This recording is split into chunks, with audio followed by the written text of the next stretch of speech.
காலையிலேருந்து குவார்டர் குடிக்கலாம்னு தோணும். குடிக்கலான்னு பார்த்தா வெறும் 100 ரூபா தான். இதை வச்சுட்டு ஒரு கட்டிங் தான் வாங்கணும். சைடிஷ்க்கு 10 பைசா பாக்கெட் இல்லை. அவகிட்ட கேட்கலான்னு பார்த்தா வாழ்வாள்னு கட்டுறான்.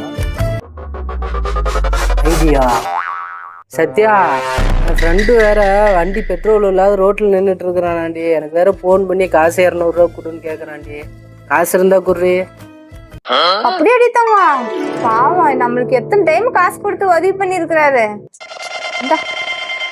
இந்தா 500 ரூபா எட்டுன்னு போய் அவருக்கு 200 ரூபா கொடுத்துட்டே 300 ரூபா எட்டுன்னு வந்து எங்கிட்ட கொடு. பா எப்படியும் 500 ரூபா கிடைச்சிச்சு. 500 ரூபாய் வச்சுக்கிட்டு இந்த 300 ரூபாய் அவங்ககிட்ட 200 ரூபா கொடுத்துட்டேன்ட்டு இந்த 300 ரூபாய் அவங்ககிட்ட கொடுத்து இந்தாடி தாங்க. அவன்கிட்ட 200 ரூபா கொடுத்துட்டு மீதி 300 ரூபா. சூப்பர் தாங்க. பிள்ளைங்க 500 ரூபா நோட்டு நிறைய வச்சு விளையாண்டுட்டு இருந்துச்சா, நான் கூட செல்லுமா செல்லாதோன்னு நினைச்சிட்டே இருந்தேன். உங்ககிட்ட கொடுத்தா நீ போய் மாத்திட்டு வந்துட்ட. இது தாங்க ஒன்னும் 2 நோட்டு இருக்குது, கொண்டு வந்து தரேன், மாத்திட்டு வந்துரு.